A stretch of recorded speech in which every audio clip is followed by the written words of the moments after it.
نبي سلام عليك يا رسول سلام عليك يا حبيب سلام عليك صلوات الله عليك.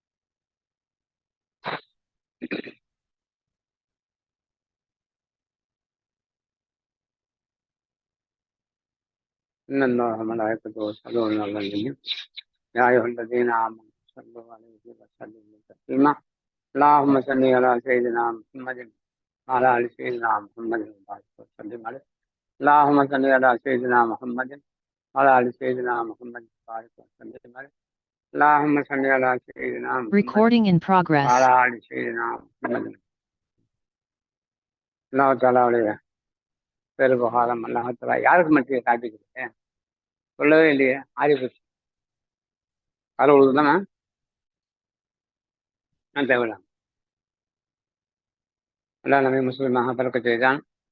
உள்ள கஸ்புகளுக்கு அப்புறம் இன்னும் மேமித்தம் அல்லாஹ் தாலா மூமினாக மூசீனாக முத்தச்சீனாக முக்கர்லபீனாக வாசிரியனாக அல்லாஹ் கண்ணாடி அல்லாஹ் தாலா நமக்கு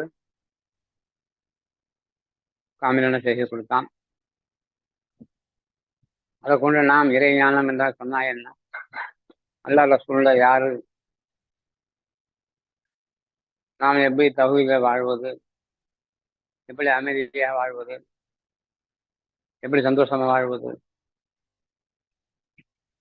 எப்படி அல்லாஹ்வை அறிந்து கொள்வது அடைந்து கொள்வது என்ற ஞான போதனைகளை கொண்டு அல்லாஹ் நம்மை அலங்கரித்துக் கொண்டிருக்கிறான். அல்ஹம்துலில்லாஹ் அல்ஹம்துலில்லாஹ். அல்லாஹ்வுடைய நியமத்துக்கு கணக்கு இழங்காத நியமத்துகள் அல்லாஹ் கொடுத்துட்டு இருக்கிறான். நியமத்தினா என்ன விளங்கிட்டுன்னு கேட்டுச்சுன்னா, நமக்கு நியமத்து என்று சொன்னாலே அதை விளங்குறதுக்கு ஒரு தனி கவனம் தேவைப்படும். நான் பிறந்தோம், வளர்ந்தோம், படித்தோம், கல்யாணம் பண்ணிட்டோம், பிள்ளை பெற்றோம், வாழ்ந்து கொண்டு இருக்கிறோம். இது நாம வாழ்ந்து கொண்டு இருக்கிறதுனால நியமத்து தெரியல. அருமநாத்து ஹதீஸ் இருக்கு, உங்களை காட்டிலும் தாழ்ந்தவர்களை நீங்கள் நோட்டமிடுங்கள், அப்பதான் உங்களுக்கு உயர்வு தெரியுங்களாம். தாழ்ந்தவர்கள் என்னங்க, நம்மளை காட்டிலும் பலகீனமானவர்கள். நமக்கு அல்லாஹ் தஆலா எல்லா நியமத்தையும் கொடுத்து வரான். என்ன நியமத்துங்க? உடல் ஆரோக்கியம், உறுப்புகளுடைய ஆரோக்கியம், நம்ம செயல்படக்கூடிய செயல்பாடுகள் ஆரோக்கியம், உடலுடைய உறுப்புகளுடைய ஆரோக்கியம், மனைவி மக்களுடைய ஆரோக்கியம் எல்லாமே நல்லா கொடுத்துருக்கான். எல்லாமே நியமத். எல்லா வீடு கொடுத்தான் நியமத். எல்லாருடைய நியமத்தை கொண்டு தான் வீடு கிடைக்குது. நோய் நொடி இல்லாத வாழ்க்கையை கொடுத்தான். அல்ஹம்துலில்லாஹ். நோய் வந்தாலும் டாக்டர் மூலியமா பார்த்து நாம் ஆரோக்கியமா இருக்கிறோம். அல்ஹம்துலில்லாஹ். எல்லாமே அல்லாஹ்வுடைய நியமத் தான். வாழ்வதற்காக நமக்கு காற்றை கொடுத்தான், பழங்குவதற்காக தண்ணியை கொடுத்தான், சுவாசிக்க மூக்கை கொடுத்தான், உணவு உண்ண வாயை கொடுத்தான். எல்லாமே நியமத். இப்போ எப்படி நீங்க நம்ம பிறரை கம்பேர் பண்ணி அல்லாஹ் தஆலாவுடைய நியமத்துகள் வழங்க கிடைச்சோம்னா, மற்ற மக்களுக்கு எது இல்லையோ அதை நமக்கு அல்லாஹ் கொடுத்துருக்கோம். அதுதான் பெரிய பாக்கியம். எவ்வளவு நம்ம பார்க்குறோம், ஊமையா இருக்கிறாங்க, நமக்கு அல்லாஹ் தஆலா நாவை கொடுத்துருக்காங்க, வாயை கொடுத்துருக்காங்க. எவ்வளவு மக்கள் அங்கஹீனதா இருக்கிறாங்க, நம்ம அல்லாஹ் தஆலா எல்லா உறுப்புகளையும் நல்லா நம்ம சலாமத்தா வச்சிருக்கான். நேமத் தான், எல்லாமே நேமத். நம்ம கம்பேர் பண்ணி பார்க்கறது இல்லை. நான் பிறந்து அதை பற்றி நினைக்கிறது இல்லை. ஏன்னா நமக்கு அல்லாஹ் நமக்கு கொடுத்த நேமத்துகள் பிரச்சனை எது இருந்தாலும் கல்பு அமைதியா இருக்கு பாருங்க, அல்லாஹ் ரஹ்மத்.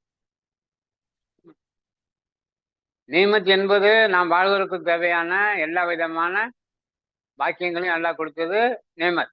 அல்லாஹ் நேமத்தை கொண்டு நம்ம வாழ்ந்து கொண்டு இருக்கோம். ரஹமத் என்று சொன்னால் எது இருந்தாலும் இல்லாவிட்டாலும் அமைதியா இருக்காங்க பாருங்க, அமைதியான வாழ்க்கை.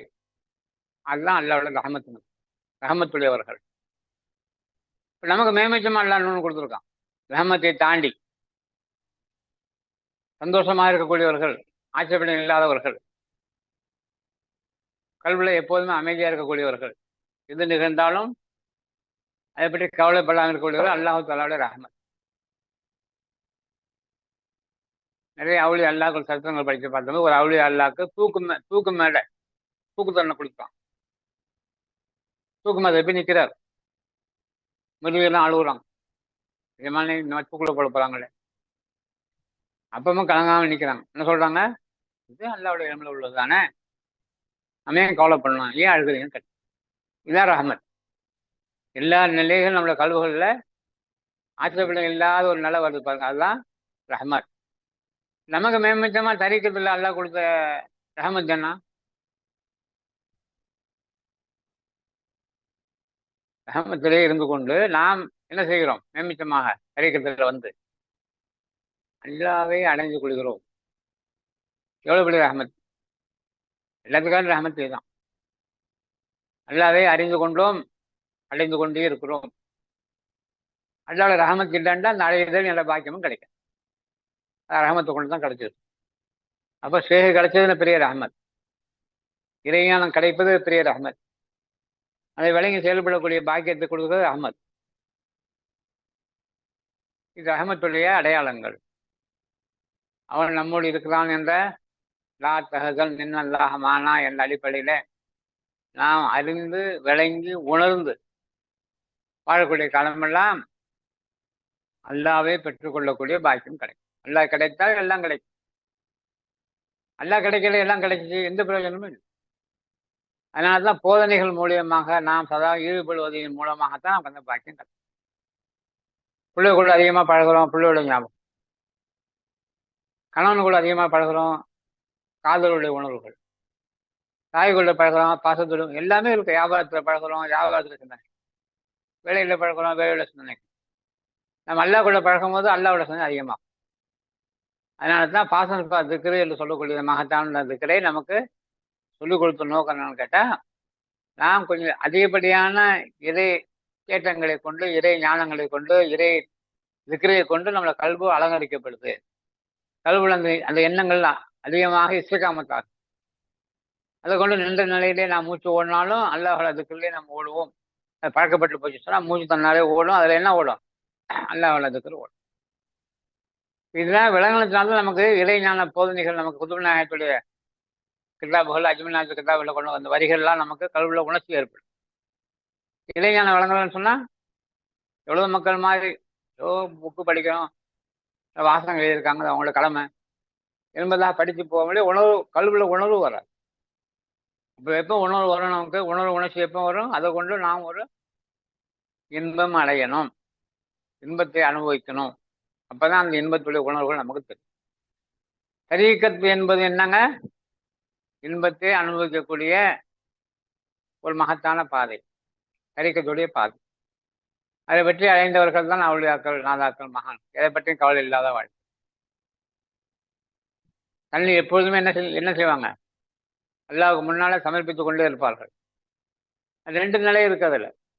ஒன்று இல்மு ரீதியாக அல்லாஹ் அறிந்து கொஞ்சம் கொஞ்சமாக அல்லாஹ் பக்கம் நம்ம சிந்தனை செலுத்துவது. இன்னொன்று அல்லாஹ் ரசூல் மேல் காதலிப்பது, எந்த விதமான காரண காரியம் இல்லாமல் அல்லாஹ்வை காதலிப்பது, அல்லாஹ் ரசூலை காதலிப்பது. அதுக்கு அது ஒரு மகத்தான ஒரு பாதை. காரணமாக லைலா மஜ்னூன் கதையை அடிக்கடி சொல்லுவோம். ஏன்னா லைலா கனகரன்னு இருப்பா, மஜ்னூன் ரொம்ப அழகா இருக்கும். அப்போ எல்லாரும் கேட்டாங்களாம், என்னப்பா நீ இவ்வளோ ரொம்ப அழகா இருக்கிற, மஜ்னூன் வந்து லைலா ஒரே கண்ணகரன்னு இருக்கால, எப்படி காதல் வந்துச்சு உனக்கு கேட்டான். அப்ப அவர் என்ன சொல்றாரு, என் கண்ணை உன் கண்ணில் வச்சு பாரு அப்ப தெரியும். அந்த உணர்ச்சி ரீதியான பழக்கங்கள். காதலுக்கு கண்ணு இல்லைன்னு சொல்லுவாங்கல்ல, அது ஒண்ணு இருக்குல்ல, காதலுக்கு கண்ணு இல்லை. அந்த மாதிரியான ஒரு நிலையில லைலா மஜ்னூன் கதையை சொல்லி காமிப்பான். சர்க்கார் மட்டும் இல்லை, எல்லாரும் மகானும் சொல்லி காமிக்கிறாங்க உதாரணத்துக்கு. அது மக்கள் மத்தியில கல்விகளில் ஒரு உணர்ச்சியை உண்டாகும். மஜ்னூன் உட்கார்ந்துருக்கிறான் பள்ளிவாசல்ல. அப்போ ஒரு மகான் வந்து தொழுகிறார். தொழுகிட்டு இருக்கும்போது மஜ்னூன் அங்கங்கேயும் ஓடிக்கிட்டு இருக்கிறான். இவருக்கு அளவு கடந்த கோவம். யாருக்கு? அந்த மகானுக்கு. தொழுவ முடிஞ்சு கேட்டாரு, ஏன்னா உங்க அறிவு இருக்கா உனக்கு? நான் தொழுகிட்டு இருக்கேன்ல, அங்கங்கேயும் ஓடிக்கிட்டே இருக்கிறேன் நீ என்று அவரை கண்டித்தார். ஆமா ஐயமான தப்பா தான் செஞ்சுட்டேன், மன்னிச்சுங்க, இன்னும் ஓட மாட்டேன் அப்படின்னு சொல்லிவிட்டு அவங்க கேட்டான்.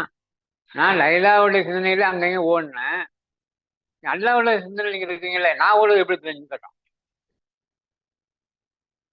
நான் ஓடுறது எப்படி உங்க கண்ணுக்கு வந்துச்சு? நீங்க அல்லாவோட சிந்தனை இருக்கக்கூடிய நீங்க இதெல்லாம் தெரியக்கூடாது உங்களுக்கு. நான் லைலாவோட சிந்தனையில தெரிஞ்சுக்கிட்டு தெரியாதனாலதான் அவங்க எது குறுக்க ஓடினேன் அப்படின்னு சொல்லிக்க மாட்டான். அப்போ அவருக்கு புதுவிதமான ஞானம் கிடைச்சுங்களாம். அந்த மாதிரி நாம் சில வாசகங்கள் சொல்லும்போது நம்ம கல்விகளில் அது இறைஞான போதனை இருந்துன்னு சொன்னால் நம்ம கல்வியில் அந்த உணர்ச்சிகள் இருக்கும். இப்போ அந்த அடிப்படையில் தான் நான் வாரம் 2 மஜ்லிஸ் 3 மஜ்லிஸ் நடத்துகிறோம். அந்த உணர்வுகளை உண்டாக்கக்கூடிய போதனைகளை கொண்டு கல்விகளில் நமக்கு அல்லாஹ் ரசூலுடைய ஞானங்களுடைய அடிப்படையில் நமக்கு மஹப்பத்து வருது. அதே நேரத்தில் இன்னும் முன்னேறணுங்கிற ஆசை நமக்கு வருது. ஆசை இல்லாமல் எதுவுமே செயல்பட முடியும். இந்த ஆசை உண்டாக்கக்கூடிய வாசகங்கள் தான், போதனைகள் தான் தாலீம் மஜ்லிஸ். அதுதான் நமக்கு எல்லாமே கிடைக்கும். கொஞ்சம் கொஞ்சமாக விளங்கி விளங்கி விளங்கி விளங்கி நாம் உச்ச நிலைக்கு அடைய முடியும் இன்ஷா அல்லாஹ். அப்படிப்பட்ட உயர்ந்தான பாக்கியத்தை அல்லாஹ் கொடுக்க நாடி தான் நமக்கு ஹரிக்கத்தை நசீபாக்கியிருக்கான். இது என்னங்க? இது அல்லாஹ்வுடைய நியமத். ஹரிக்கத்தில் சேர்ந்தது நியமத். ஹரிக்கத்தை கொண்டு நாம் அடையக்கூடிய கவலையற்ற நிலை அது ரஹமத். நியமித்தமாக அல்லாஹ் அறிந்த அதிலேயே வாழக்கூடிய நமக்கு அல்லாஹ் சில பேர் நியமத்தை என்னங்க? ரஹமத்தை காட்டும் ரஹமத். அல்லாவிலே வாழக்கூடிய பாக்கியம், அல்லாவை கொண்டு வாழக்கூடிய பாக்கியம், நியமத்தை கொண்டு கிடைத்த பாக்கியம் தான். இது எல்லாமே நம்ம உட்காந்து உணரும் போது தான் தெரியும். அதான் சொன்னாங்க என்னோட ஹதீஸ் சொன்னாங்க, உங்களுக்கால் தாழ்ந்தவர்களை பாருங்க. கண்ணு இல்லாதவங்களை பார்த்தா கண்ணு நம்ம கொடுத்த நியமத்து நமக்கு. நுண்டியை பார்த்தா காலை கொடுத்த நியமத்து. அதனால தான் நீங்க உங்களுக்கான தாழ்ந்த நிலையில் இருக்கக்கூடியவர்கள். உங்களை காரணம் அங்க அங்கஹீனர்கள், உடல் குறைவுள்ளவர்கள். பிள்ளைங்கள உட்காந்துருக்கோம், கடையில் உட்காந்துருக்கும் போது ஒரு ஆள் அங்கங்கேயும் ஓடுவார். பொம்பளை அங்கேயும் போவான். ஒரு கால் கட்டை. அதை வந்து எப்படி நினைப்பாங்க? தினத்தோடு பார்க்குறோம். பார்க்கும்போது நமக்கு சந்தோஷமா இருக்கும். அல்ல நமக்கு நல்லா கால் கொடுத்துருக்காங்க, நியமத்தை கொடுத்துருக்காங்க. இதுதான் அல்லாஹ் தஆலா செய்யக்கூடிய பெரிய சுக்கு. இந்த நியமத்துகளே வளர்ந்து கொண்டே இருக்கணும். அதான் அல்லாஹ் சொல்லி காமிக்கிறான், நீங்கள் அதிகமாக என்னை நீங்கள் நன்றி கூறினால், நன்றி செலுத்தினால் நான் உங்களுக்கு அதிகப்படுத்துவேன். எதை அதிகப்படுத்துவேன்? நான் கொடுத்த நியமத்துகளை இன்னும் அதிகமாகும். அதனால நாம் அல்லாஹ்வுடைய பதிலை கொண்டு எல்லா நேரங்களிலும் அல்லாஹ்வுடைய சிந்தனையை வாழக்கூடியவர்கள் அல்லாஹ் ஆக்க நமக்கு நாடிதான் அல்லாஹ் செய்து கொடுத்தான். அதை கொண்டு நாம் முன்னேற்ற பாதைக்கு போகும். படிப்பில் முன்னேறுறோம், வியாபாரத்தில் முன்னேறுறோம், வேலையில் முன்னேறுறோம், வாழ்க்கையில் முன்னேறுறோம். கல்வியில் மட்டும் முன்னேற்றம் வரமாட்டோம். ஏன்னு கேட்டால் அந்த கல்வி ஏற்கனவே ரொம்ப ஊறி இருக்கிறோம். கவலையில், துன்பத்தில், துயரத்தில், துனியாவில் மூழ்கி கிடக்கிறதுனால அது கொஞ்சம் வெளியே வந்து என்ன செய்யுது? திரும்ப அப்படிக்குள்ள போய் அதுக்கு அண்ணன் இடைவிடாத பயிற்சி. நான் பார்க்குறோம் எவ்வளவு விஷயங்கள். பயிற்சியை கொண்டு வெற்றி அடைகிறார்கள், வைராக்கியத்தை கொண்டு வெற்றி அடைகிறார்கள். வெற்றி அடைவதற்கு என்ன வேணுங்க? பயிற்சி, முயற்சி அவசியம். வெற்றி அடைவதற்கு அதான் காரணம். எந்த முயற்சியும் இல்லாமல் அல்லாஹ் கொடுப்பான் என்று உட்கார்ந்து இருக்க சொல்லி நமக்கு அனுமதி கிடைக்கும். ரசூல்லா அப்படி வாழ்ந்து காமிக்கல. சஹாபாக்கள் யுத்தம் செய்தார்கள். ரசூல்லாவுக்கு என்ன பெரிய மகத்தான பாக்கியம்? நினைத்தே நடக்கும். சண்டை போட்டு பள்ளி செய்தான் என்ன இருக்கு அவசியம்? சண்டை போடணும் சரியத்துல. யுத்தம் செய்யணும். லாயிலா இல்லல்லா, லாயிலா இல்லல்லா வந்து அல்லாஹ் தஆலா பரிபூர்ணமா எல்லாரோட கல்வியும் அல்லாஹ் உட்கார வச்சுட்டான். லாயிலா இல்லல்லா ரசூல் தேவை. ஸல்லல்லாஹு அலைஹி வஸல்லம் அவர்கள் என்ன செஞ்சார்கள்? போதனை செய்தார்கள். அடிபட்டாங்க, மண்ணள்ளி போட்டாங்க, காரி துப்புனாங்க, பெட்ரோல் அள்ளி போட்டாங்க, முயற்சி பண்ணார்கள், சோதனை சகித்துக் கொண்டார்கள். என்ன கிடைச்சு? வெற்றி. என்ன வெற்றி? மக்காவுல நீ களிமா சொல்லாம வாழ முடியாத அளவுக்கு வந்து எல்லாரும் களிமா சொல்லி வரிசையா களிமா சொல்லி சொல்லி மக்கா வெற்றி. என்ன பார்த்தா அதகம் வந்து நான் ஆயத்து வந்து பாரு. அந்த மாதிரி நல்ல வெற்றியை கொடுக்கும்.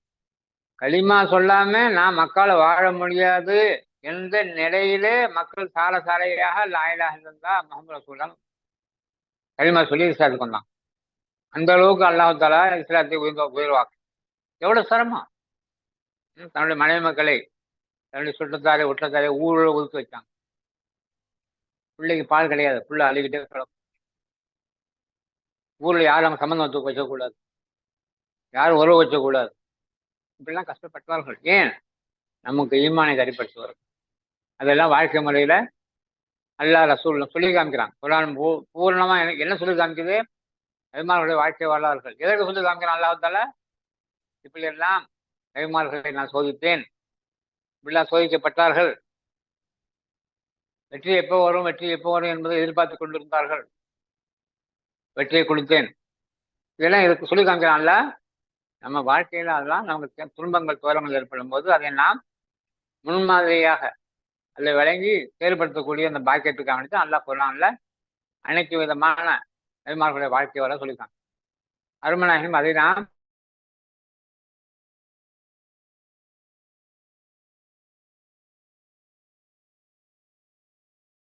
கல்வியில் அல்லாஹ்வுடைய சிந்தனை அதிகமாக்குவதற்கான முன்னேற்றம் வேணும். அப்ப அல்லாஹ் எல்லாம் சொல்லிக்கிட்டே இருந்தா வேலை நடக்காது. எப்படி வேலை செய்ய? அது அல்ல காரணம். நீ அல்லாஹ் எல்லாம் சொல்லி பழக்கப்படுத்திக்கிட்டா கொஞ்ச நேரம் ஒரு நாளைக்கு உட்காந்து பழக்கப்படுத்தணும். பாசமா இருக்கிறதுக்காண்டி மஜ்லிஸ் வைக்கணும்னு சொல்லிக்கிட்டு இருக்கிறேன். அது எப்போ டைம் சரியா வருதுன்னு தெரியல. என்ன மாதிரி டயத்தை வச்சா உங்க எல்லாத்துக்கும் வசதியா இருக்குன்னு சொல்லுங்க.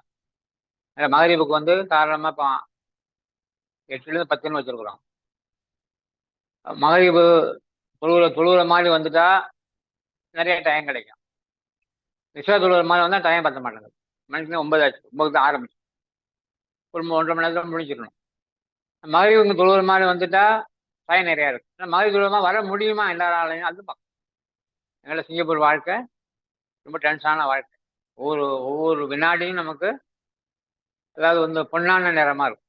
துனியாவுடைய பொன்னான நேரம், ஆகிரத்துல பொன்னான நேரம் இருக்கு. அதையும் அனுசரிச்சு நாம் செய்ய வேண்டியதா இருக்கு.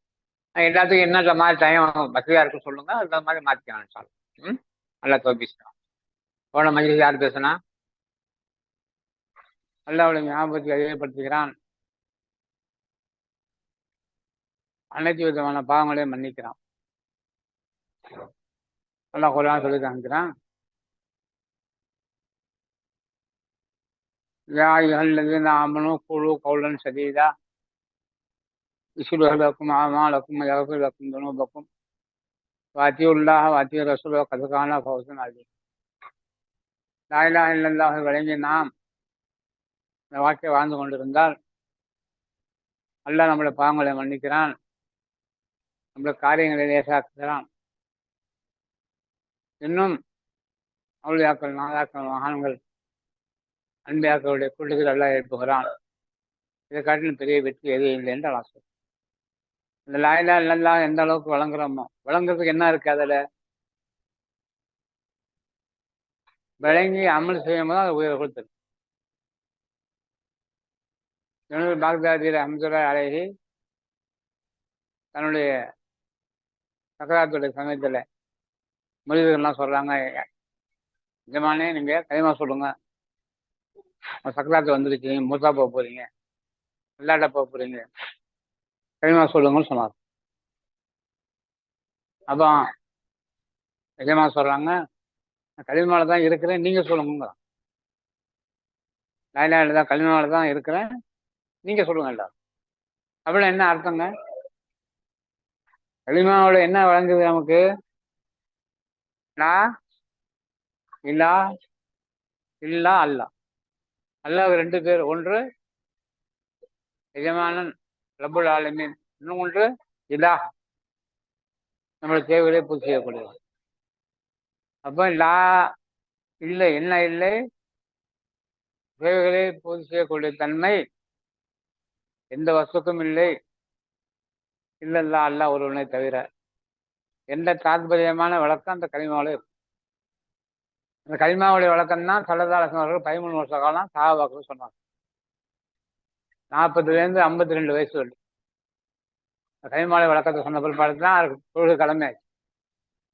இப்போ எந்த அளவுக்கு அவங்கள கல்வுகளில் அந்த லா இலாஹா இல்லல்லாஹ்வுடைய விளக்கத்தை வழங்கியிருப்பார்கள் என்று நாம் யோசிக்கணும்.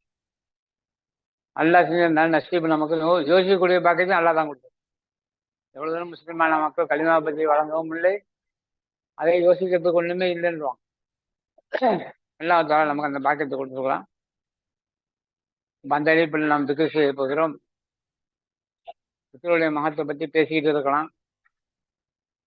இப்போ லா இலாஹா இல்லல்லாஹ்னு சொல்லும்போது அல்லாஹ் அல்லாத வஸ்துக்கள், கல்புல குடியிருக்கக்கூடிய அல்லாஹ் அல்லாத வஸ்துக்கள், அல்லாஹ்வை தவிர இருக்கக்கூடிய அனைத்து வஸ்துக்களும் என்னுடைய தேவையை பூர்த்தி செய்ய முடியாது, அல்லாஹ் ஒருவனை தவிர என்ற வழக்கம்.